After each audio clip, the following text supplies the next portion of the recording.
What's up, guys? Welcome to another episode of Insane Disappearances. I am your host, Lamech, and today it is a very, very nice, warm, sunny day here in the good old A. It is exactly 4:52 p.m. And today's story, I got a couple of stories lined up for you guys for the week, but I want to start off with this one. I want to try to keep it as traditional as possible with the, strange disappearances that happen in our national parks and national forests and urban and rural areas. Today's story is going to be about a young 8-year-old girl. And to start off with, her name is Katherine Van Alst. She disappeared in the Arkansas wilderness at Devil's Den State Park around 1946. And it was a pretty strange disappearance, just like all the others. Like I said, she was 8 years old when she disappeared from Devil's Den State Park near Arkansas Ozark National Forest. Now, when she was she was with her family at the time. When they were camping, and she apparently was playing with her brothers when she wandered off and got lost.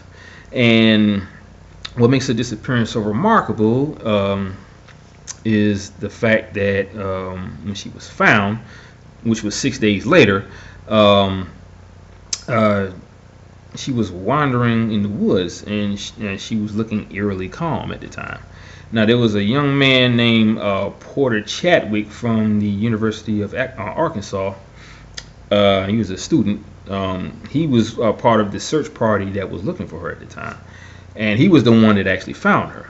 Now, he had said to the Pittsburgh Press that when he found her, she walked stoically out of a cave and just said, "Here I am." Just as calm as ever. After being gone for 6 days, she had to have seen something, but she was just calm, like as if nothing happened. Now, many other people who hiked in that area have gotten lost, in that same part of the Ozarks, and they not all of them have been as lucky as Van Alst. There was one grown woman who was lost there for about 17 days and died just 50 yards, from the road itself. Now, there was a fan of David Paulides' books who had taken several 360-degree panoramas of certain areas dealing with certain areas where people have disappeared at, and they got actually a photo of the area where it's like a panoramic video of what he actually was taking the picture of, and that's coming up right now. Let's see.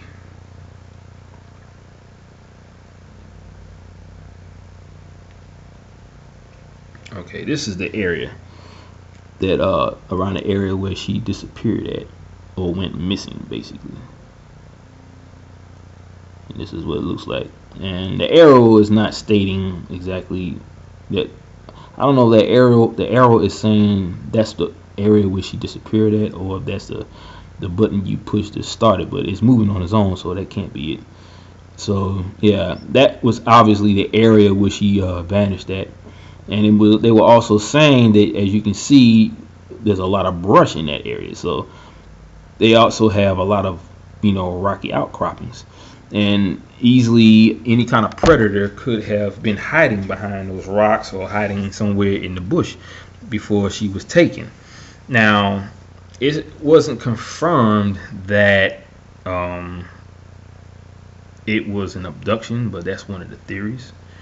But it's still up there in that area, but my thing is, if you look at something like that and you're in an area where there's a lot of animals, or there could be some unknown animals that you don't know about, a lot of the theories stated that like I said, there's places where it was either a human or an animal, that was hidden, like I said, in the brush or in those rock outcroppings.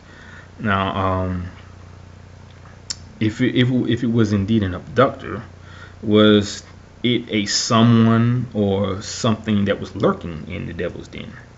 That is the number one mystery, because we're talking about a little girl who just seemingly fell off the beaten path and disappeared for 6 days straight, and came out, looking fine, except she was just, I guess they were saying that her attitude was very weird after being gone for 6 days, or missing for 6 days rather.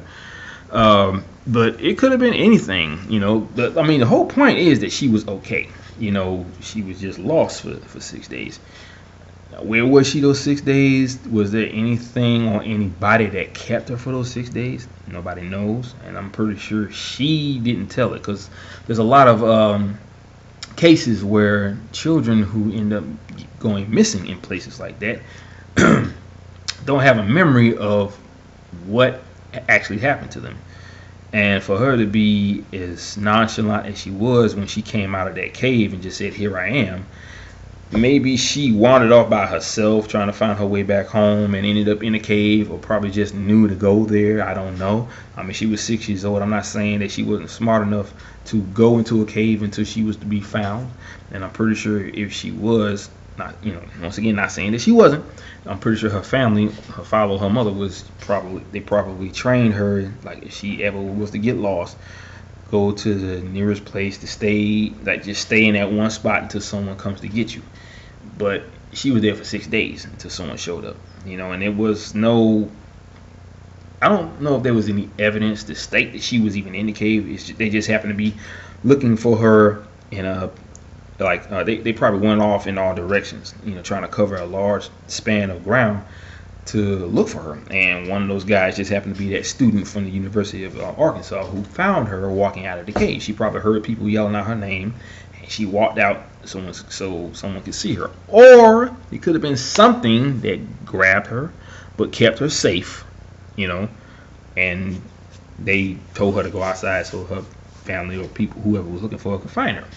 There's also stories of little kids who be in those areas who would say stuff like, okay, there's a story about Katie Flynn. This happened in the 1800s, where she disappeared while going up and down this little logging trail, that her father owned. And somewhere between the point where she went up and was supposed to come back down, she never came back down. So something grabbed her while she was still up there on the top of that, that hill. And it kept her for a small amount of time. And when they found her, she was on the other side of a river, standing on top of a log. And there was this black-haired or furry creature that jumped into the water and swam off.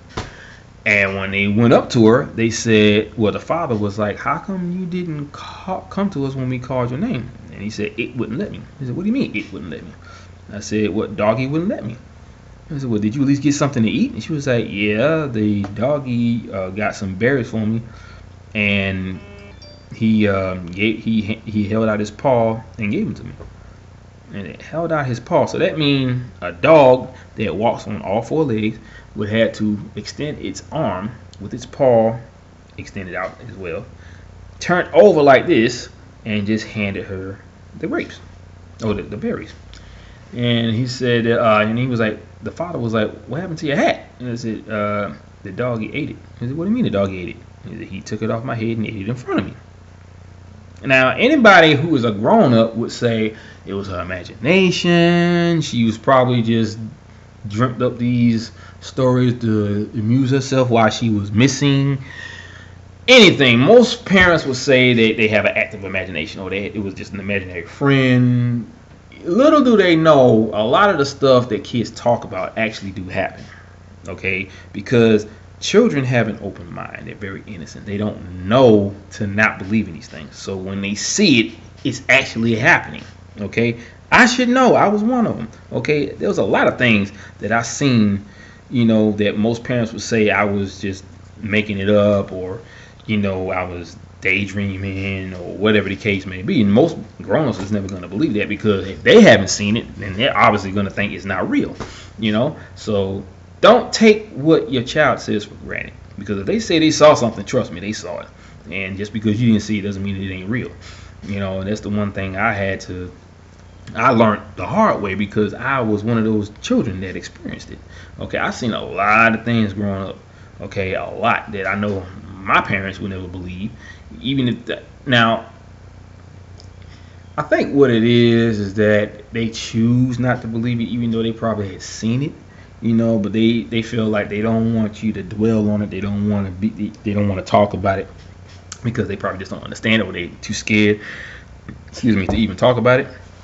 But the fact still remains, children see a lot more than we give them credit for. They really do. Because if your child says, if you see your child talking to someone that's not there, and they're carrying on a straight up conversation. I'm talking like, let's just say your child says something and they'll sit there for a couple of seconds and then they start talking again. So that means that they are giving the other person that you can't see a chance to talk, and then they answer what they were saying. So if they're carrying on a full conversation, like as if someone is actually there talking to them, there is a good chance that they're talking to a ghost. Okay, not an imaginary friend. Now, I'm not saying there's no such thing as a child having an imaginary friend. I, for one, can tell you I never had one.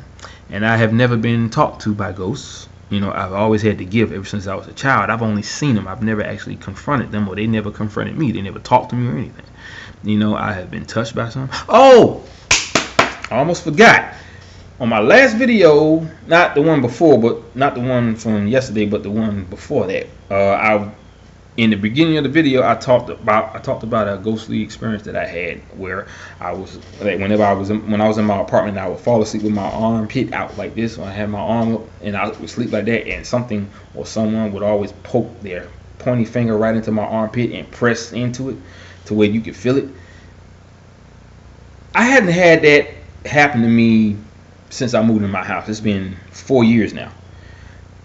That same exact day when I talked about that experience that I had, that very morning when I was in bed sleep, I actually slept with my arm like this, and lo and behold, something took its finger and pressed it into my armpit. But it wasn't this arm, it was this one. And I would sleep like this, and I literally felt a finger press into my armpit. And for me personally, when something presses into my armpit, it kind of tickles a little bit, because of the nerves are weak in that area. So when it's, and I gotta throw my arm down like this, so I actually felt it after 4 years of not feeling it. So whoever did it when I was in my apartment must have heard me talk about it, and they came to my house and did the same exact thing that they did 4 years ago. Because I'm telling you, every time I slept like this, dog or something wouldn't press their finger into my armpit. It happened all the time. So I got wise to that, and I started sleeping with my arms down or close to my body, where my armpit wasn't, in view. But that one night, I let my guard down, and lo and behold, that same exact day when I made that comment, I had that experience. So I know not to say anything about it and do what I did before for that to happen. So from now on, I'm gonna keep my armpits closed, whenever I have that experience. But yeah, that's a crazy story. There's even one about a young man who actually lived in Australia. This is a story that was sent to me by my #1 fan, Kim Star 66. It's a local tale, so that's why she sent it to me. But it wasn't a tale. It's something that actually happened. It was about a young man named Eddie Faulkner. Now he was a truck driver, and he was hauling some tampons to a nearby area off of hold on 1 second, guys. What's up, buddy? Not much, but hey, I'm in the middle of making a video for my channel. Can I call you back? All right, bye. I'm not talking to them because they didn't even answer the phone when I was trying to say something, so I'm not even gonna worry about that. But anyway, guys, but yeah, he was a truck driver, like I said, and he was hauling some tampons, on the highway. And this highway was called, what's the name of that highway? Well, I'll get to that part when I come to that point. But anyway, this young man, he was 35 years old, and he was the father of 2 children. It doesn't mention a boy or a girl, or 2 girls or 2 boys. It just says that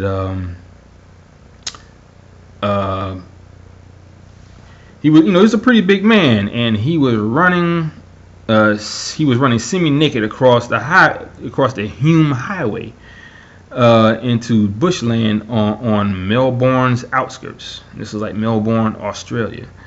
Okay, it was a cold night on June 20th of 1995, and that's kind of weird, for certain areas that I have lived in, for it to be cold in June. But see, the summer don't start until the 21st of June, so naturally in certain areas across the country it's maybe cold, because just like in New York, the very day after Labor Day, it gets cold. I mean, it goes from like 90 degrees, and by morning it's like almost 30 degrees. That happened a lot. And I think from what I've been told by friends who still lives in New York, or people that have lived there longer than me, they have said that the climate has changed over the years, where it actually stays warm on certain days. But I'm going to tell you right now, 2 years ago, I was looking, well, I wasn't looking, but it was Labor Day here, of course, and it was hot. It was like 90 degrees. I found out through the news and through a friend. No, actually, it wasn't through the news. It was my cousin who still lives in New York. They sent us a video the day of the actual Labor Day, or the day after, and it was snowing in New York. So for that to happen there in Australia, I can see that being cold, in June, before the actual summers. But it's still weird. That's why I'm glad I live here in Georgia, because we have a lot of warm days even in the wintertime. Because I can tell you right now, it has not been extremely cold here for an entire season of the winter. It was like maybe 65, anywhere between 50 to 65 degrees that entire season. It was never really that cold, and we haven't had an ice storm in over 3 years, and that's good. I was praying for that, because we had ice storms almost every year. One time, I actually got, anyway, that's a whole nother story. I'm getting off track here. Sorry about that. I tend to ramble sometimes.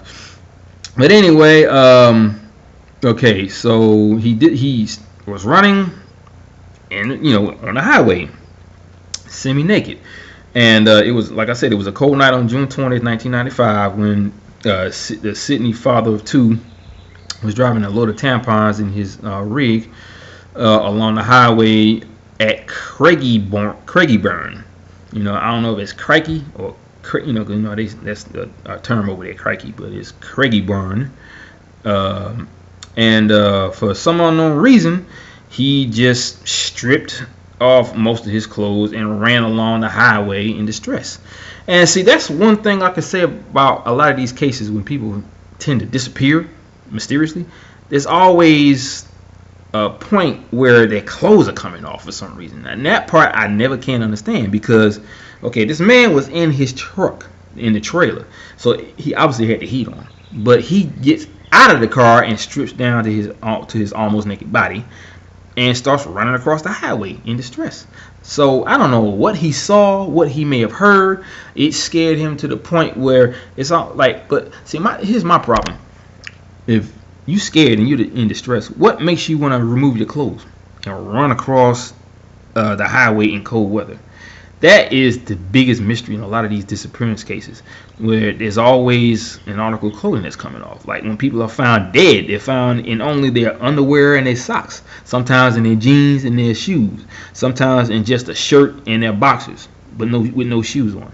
And if they in socks, the socks are always pristine and very clean, like as if they were placed there after the fact. That it's I just cannot understand why they would remove the clothes and the shoes and then just place them in a muddy area where their body is dry and so are the socks. Because if you're in a muddy area like that and you got socks on, that means you walking around in the mud with dirty socks or muddy socks. But that's not the case. So it's Anybody's guess.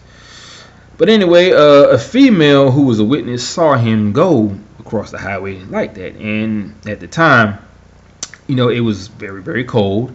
And it was very unusual for somebody, that was a very unusual thing to see. This is what the woman was saying, which it is very unusual, especially if it's cold outside. She couldn't imagine why someone would be doing that.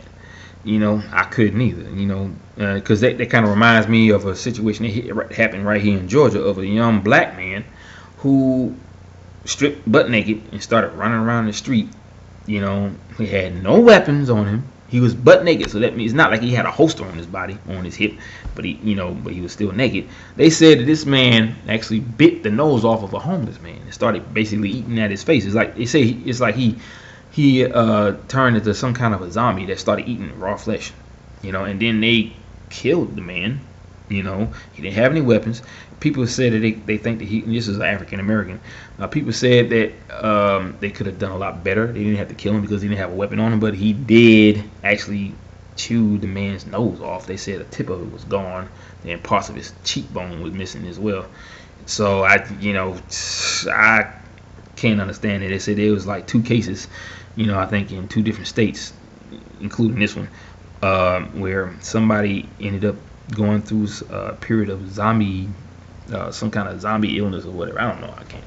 But anyway, now let's see. Now, moments earlier, a motorist had actually clipped a man believed to be Mr. Faulkner as he ran across the highway. Now, while the motorist called police, and he was at a local service station, his passenger in the car actually went to look for the injured person. He told police he saw a man in the bushes, but when he approached him, the bloke ran off in the opposite direction. So he obviously startled him, or he didn't want to be found. I don't know, but that's what he just turned around and ran off into the opposite direction. Now the passenger yelled out after him, and he said, "Are you all right, mate?" But the man just kept running, and he disappeared in the bush, in the brush. Now he just took off like a jackrabbit, and this was said by the department sergeant Tony Thatcher.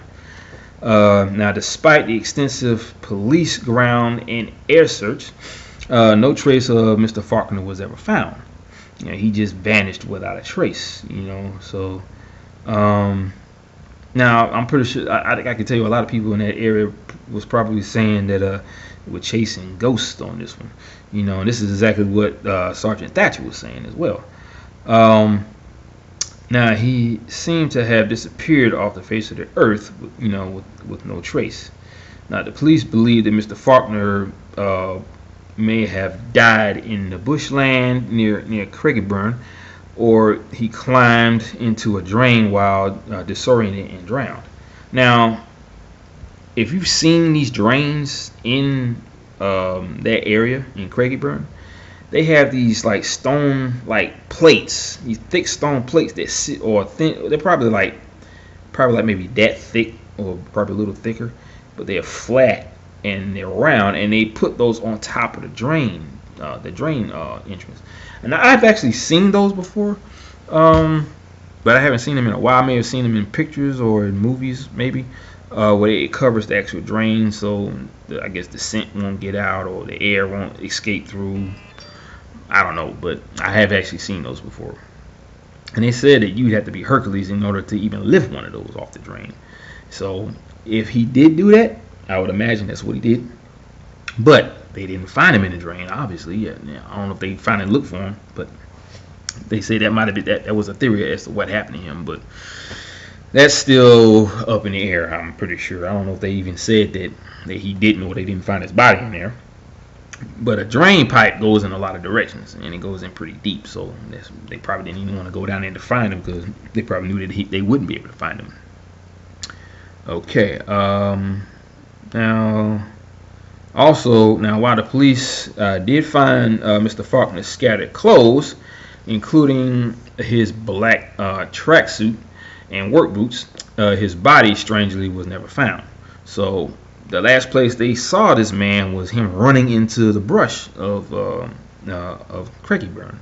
So somewhere in that portion of Craigieburn, in the forest or in the woods, or in the brush is what they call it, he disappeared.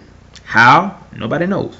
But it's also been said that he suffered from psychotic episodes after taking LSD to keep him awake during the long hauls. Now, most people I would think would drink coffee, but he was taking LSD to keep him hyped up, so when he's driving, he won't fall asleep. So that may play a part in the fact that he just kind of lost his mind and stripped out of his clothes and started running across the highway, which still doesn't make any sense, because why would you even think to even remove your clothes? You had to have a reason to do that, and something had to have made you take your clothes off or told you to take your clothes off if you had these voices in your head, which I'm thinking that might have been the case with him. But it's the fact that he disappeared without a trace. That's the part that gets me, even though he did suffer from psychotic episodes. But that was due to him taking LSD, and LSD, I think that's a hallucinogenic, so I don't know. Okay. Now, while the pills he called reds, while on pills that he called reds, Mr. Faulkner once believed wires on a cable bridge were the legs of a huge spider, and a brush blowing in the breeze was a hula girl. This is what he has said in the past, when he was on that stuff. So, like I said, all that stuff combined still doesn't explain him disappearing without a trace. That's my thing, So now police, they found empty bottles of Dramamine, tablets in Mr. Faulkner's semi-trailer. But like I said, just because this man was taking LSD to stay awake during those long hauls doesn't explain him disappearing without a trace. And this is a picture of Mr. Faulkner. Okay, 35 years old. He don't look 35, but then again, what do I know? Because I'm 41 actually. So a lot of people try to tell me I don't look 41. But it all depends on not so much the genes, but how well you take care of yourself. So, I supply my system with mineral supplements, which is one of the videos that I have on my channel about that. So if you guys want to know something about those supplements, you go to my website. I will post that website on this. I'll look for that video and I'll copy that website and I'll post it on my channel, probably in the comments. Not in the comments, but the description below in this video. Or you can just look for the video that has these little white bottles with the green labels on it, and that'll tell you a little bit more about it. And you can go to the website that's on that particular video and check it out if you want to. So it has some very good properties to it, because these are natural supplements that aren't governed by the FDA or the pharmaceutical companies, So, and believe you me, that's the best thing for you to do. Go for vitamins that aren't governed by them, because they're not in the business to heal or cure people. They're in the business to make money. Okay, they make money off of people getting sick, and they make money off of people who are already sick and are dying. So that's just my personal opinion. Like I said, check out the website, and go find that video. It's on my channel. It's called Longevity. Check it out, and it'll change your life, because I know it changed mine. I've been on them for 2 years now. Haven't had a problem yet, so I'm enjoying it very much. So, but yeah, that's my time on that video. Hope you enjoyed what I was talking about with that young little Val Austin girl. So, very, very strange story, and the fact that she came out just acting like nothing ever actually happened. So, but anyway, that's my time. I gotta start getting ready for work. It's 5:21. I gotta be out of here at least before 6, so I can be to work by 6:30. So I really enjoyed this. I'm glad you guys enjoyed this video as well. Keep it coming. Hit me with a thumbs up. Subscribe to my channel. Tell your friends about me, and we can just go on from there.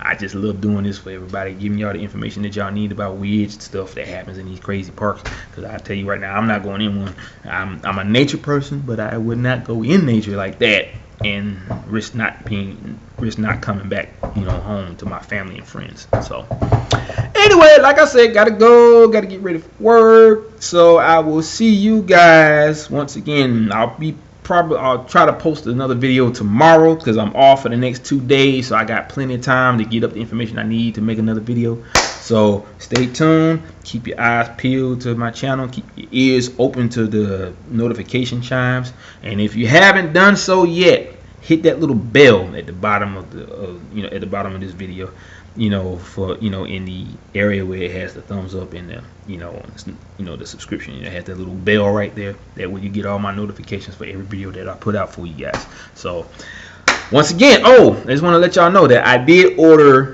pre-order David Paulides' movie Missing 411, the movie. So I will be getting. I didn't pay for priority, so I'm not worried about it. I'm not worried about it getting here too fast. I can easily wait for it. So I would suggest everybody go to his website, canammissing.com. Okay, that's Canadian American, canammissing.com. Go to the website. It'll give you all the information you need on what you need to do in order to get his video. It's pre-order up to May 15th, if I recall. So you want to get your orders in right now because he only has a chosen few. That's why I went on ahead and ordered it myself. And you're probably going to pay no more than, I guess, with shipping costs, you're looking at, I think it was like, what, anywhere between $23 to $26 and some change. Hold on, because I did take a picture of the page just to have a record of what I paid for. Give me just 1 second here. I can check it out for you. I'll even show it to you real quick. Okay, let's see. Here we go. Okay, it's a total amount of $26.64, which is what you'll be paying. And this, my friends, is the page. Let me see. Well, hold on. Okay, this is what it looks like right here. This will tell you everything you need to know. See that? It says $26.64. That's how much you'll be paying for the for his DVD, because he has the DVD set, and well, not set, but he has the DVD and he has the Blu-ray. I ordered the Blu-ray because I got a DVD. I got a a Blu-ray player, which will also play. It'll also play DVDs, but I went for broke and got the Blu-ray. So. But anyway, like I said, he has a link on his Facebook page, or like I said, you can just go straight to his website, and pre-order the video there, because it's out and it's ready for you to get before it actually gets into the stores. Or I don't know how he's gonna actually produce it, as far as selling it. I don't know if he's gonna be selling it online, or if he's gonna just have it in any store that sells movies, like FYE or whatever. But for right now, he's got it on his website and he's selling it on there, and you got until May 15th to order it. So I suggest you get your cards out and order it right now, because I guarantee you're gonna miss out if you don't get a chance to watch that video or that movie, because I definitely want to see it. Even though, like I said, I've read at least 2 of his books, and I have read them on my channel, but seeing it all live and actually seeing the parents and the family members and the friends who was affected by these people disappearing in these national parks, and dealing with what they deal with the National Park Service and the people who lied to them about what's going on with their family members and why they disappeared in their park. Seeing it live is even more better than reading the book. The book is cool, but watching this stuff, actually seeing it with your own eyes, is even better. It's almost like you being there, going through what the families are going through right along with them. So I suggest you go on his website, check it out, get the movie, and we can talk about it. We can use that as a means to talk about something on my channel. I will make that a personal thing to do right here on Insane Disappearances. If you watch the movie, we can talk about the different scenes. We can talk about what we saw and come up with our own theories of what might have happened to him, and we can actually make that an event right here on my channel. So I'm making that a promise right here, okay? Because I'm gonna get it, I'm gonna watch it, and I'm going to probably show some clips from the movie, or I'll just talk about what I saw, and we can chat about it. We can throw comments around in the comment section, and we can talk about it on my video. Like I said, I'm making that a promise right here, right now. So get it, and we can talk about it. All right, gotta go. Aloha, mahalo, and ahui ho. Peace out, guys. Have a great day.